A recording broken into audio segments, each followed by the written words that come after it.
Thank you for joining me today. I'm planting Clematis today. So I have 4 Clematis, and they all belong to group 2 large flowering Clematis. So if any of you guys been following my videos, this is a new area where I'm trying to bring alive, because I started my garden from the area closer to the house, and I'm kind of working my way out to the end of this garden. So this is my literally almost the last part of the garden.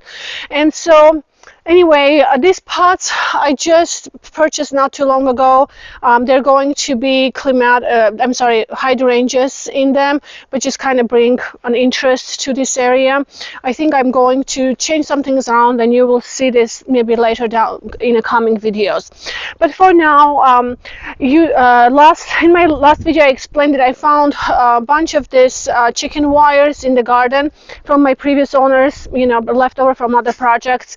And this is an inexpensive way for me to create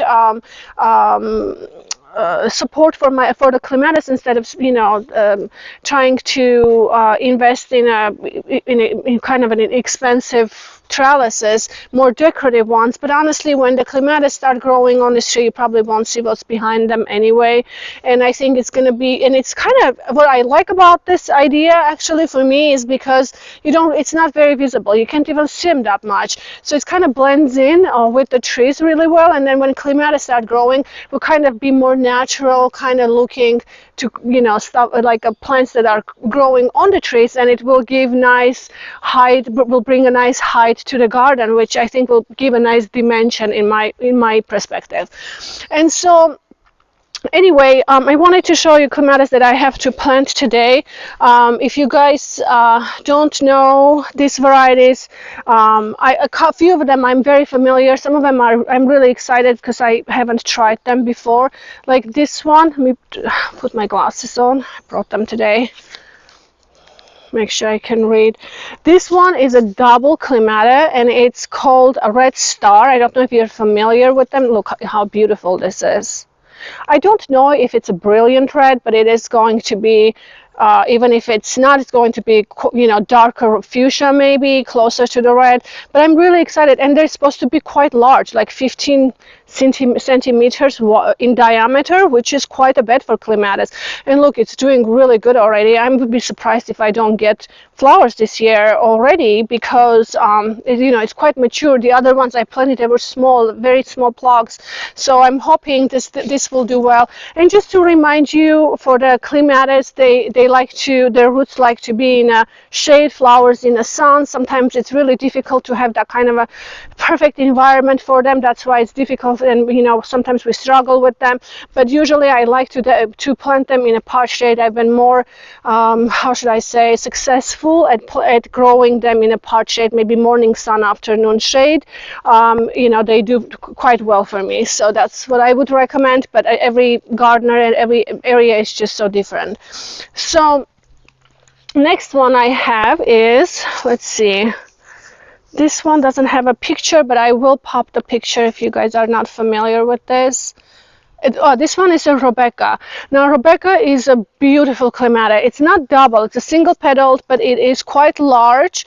I'd say maybe about 6-inch wide flowers. I absolutely adore it. I had one in Colorado, and I was really hoping to find one in France, which was difficult, but I was able to. And again, it belongs to group 2 Clematis, but I had one in Colorado. I absolutely love this Clematis. I'm really excited I have this one. And we will pop a picture maybe if you're on the screen, so you can see what they look like.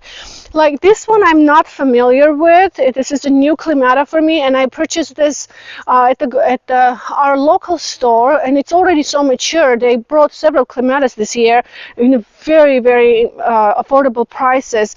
So I went ahead and got one. I think I'm actually going to purchase another one soon. But anyway, this one called Clematis Vie de Lyon, and this one is kind of a, you can see a bit of a pinkish color, or maybe darker pink with some highlights. I think this is going to be really pretty, and it is large flowered one also. Other one, this one, I will pop the picture because I'm really excited about this one. This one called Clematis GF Hyatt. I don't know, but I'm not sure if I'm reading it correctly or pronouncing it correctly, but I will bring this closer to you so you can see the name. I will pop this up, the picture on the screen. This is a large flowered clemata, and it's supposed to be about 15 centimeters in diameter. It's a deep purple one with the highlighted centers in the centers of the petals. Really excited about this one. And so anyway, so I have 4 clematis, and I have a couple of things here. So in order for me, clematis really like to have a very well be planted in a very well drained soils, very loose soils, and they don't like wet feet. So they but they do like being moist all the time. So just sprinkle water on them, keeping them without drying, prevent them from drying. It would really help you. And so what I have here is my compost that I already made here, because it's full of nutrients. I know it's a great source of food for the clematis. And then I have just the store-bought compost, which doesn't have a whole lot of nutrients in it, but it will loosen up the soil for me, that's what the purpose is for this one for. So I'm going to mix some here in order to create that. I have some fertilizer. Actually, I bought this from US. You guys probably familiar with this one. You can get them at Home Depot or some other places. I really like this fertilizer. I use them quite a bit. And this is, I'm going to use for clematis. This is a systemic for disease control, and clematis are prone to get diseases in a way of fungicides and etc. And they can kill the plants. So this is a systemic. I ordered it from the US. It's organic, for the organic gardeners, I believe. And my favorite company, Bonide, I use them all the time.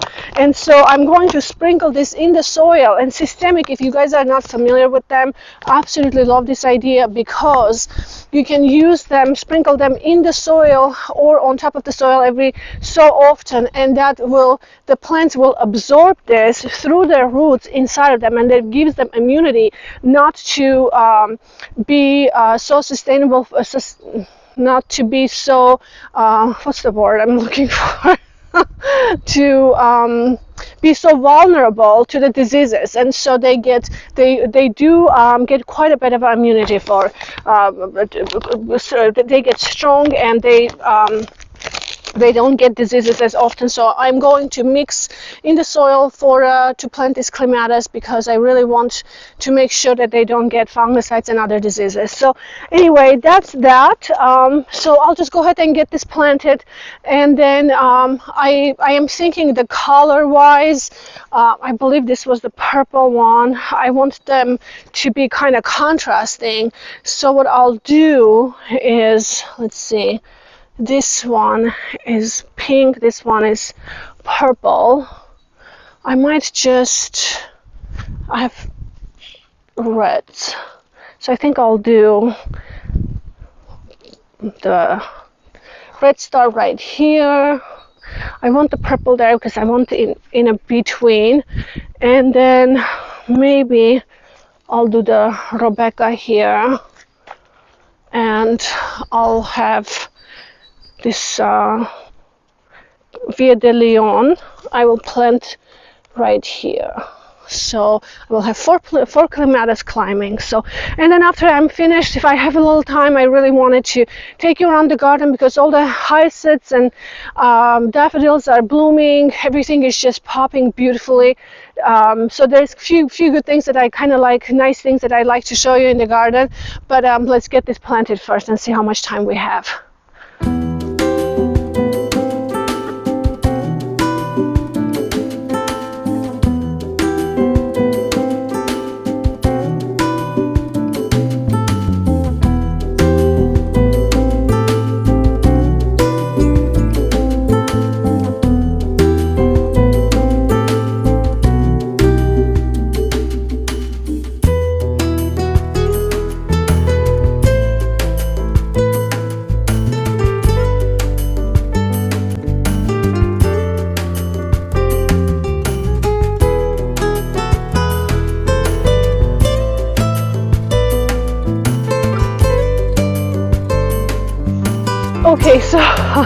took me a long time to get this one done, but you can see I spread it out as much as I can. You have to be really careful with them because they're very fragile, and in fact they were kind of really overgrown and tangled together before I started untangling them.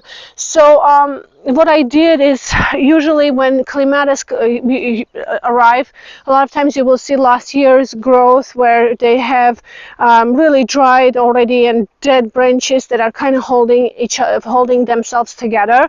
I went ahead and removed those dead little I don't know what it's called, where they anyway, these guys. So they usually I don't know the word for this.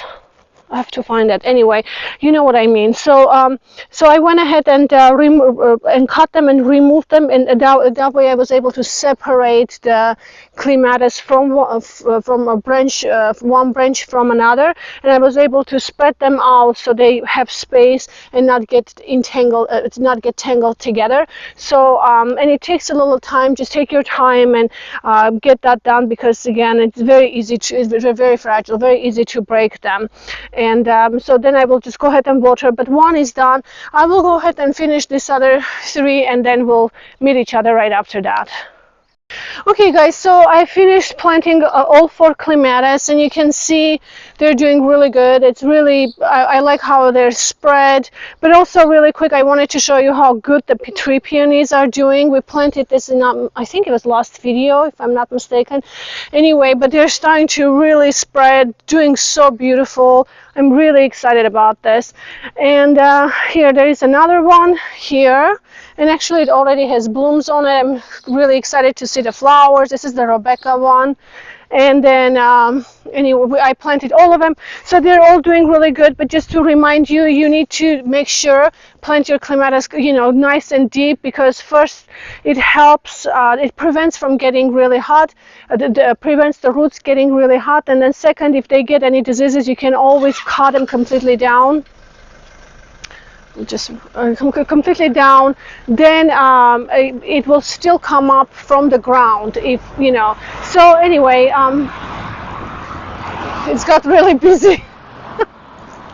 Okay, so now I just wanted to show you the garden really quick, to anything that, you know, everything that is coming up, that it's new, it's blooming, and then that will probably conclude for today's video. So, and the word that I was looking for clematis that I can't figure it out, I need to look up. I'm so sorry for that. I can't remember what it's called in English. This is what I was talking about. Like, for example, this, did you look up? No, you didn't have time. Okay, so I will look up. But anyway, usually I just go ahead and trim these guys, because this will not allow the clematis to kind of jumble up together. Usually in the spring I trim these dead branches right here, and then it will produce new ones. But in the meantime, I can just really spread the way I want to, and they just don't get jumbled up where you can't separate them anymore. I hope this makes sense. Please, let me know if you have any questions, and if I wasn't clear about my explanation of the clemata, but I will explain more in my message if that's what you need. Anyway, let's go this way. I can show you the garden really quick. Just wanted to show you all the beautiful daffodils that are coming up. I planted them, a couple of years ago, I think, when I was creating this alley. I need to plant more of them, but they're starting to naturalize and looking really nice and bulky this year. So they're all coming up, doing good. Boxwood is doing good. I missed a couple of them last year, which I need to replace, but it will be okay. I can replace them. This rhododendron, I have to say, I'm really impressed. It's doing really, really good, and I don't have acidic soil here in this area, so it's an alkaline soil, but it's doing really good. It's nice and green. I'm keep giving acidic properties to the adding to the soil, so it's looking really nice. But the tree peonies, I wanted to show you, that's looking really good and it's coming up. Look, you can see it has beautiful buds. It has formed beautiful. I have 3 buds this year for this one. They were very small when I planted about maybe 4 years ago. They're just flourishing and doing great. All the camellias are doing good here. Everything else is looking good. I wanted to show you my weeping mimosa. It's in full bloom right now. It looks absolutely amazing.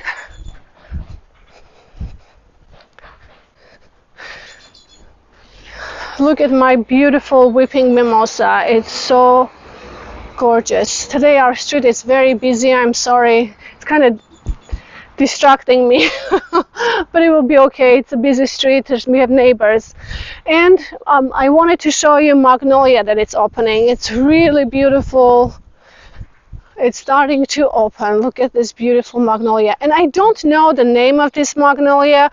I purchased this long before I decided to film the garden and do videos. So I honestly have no idea what I did with the information that came with it, but I really love it. It's very beautiful. So anyway, guys, hope you like this video. Again, if anything wasn't clear, please message me. I'll be happy to respond and explain more.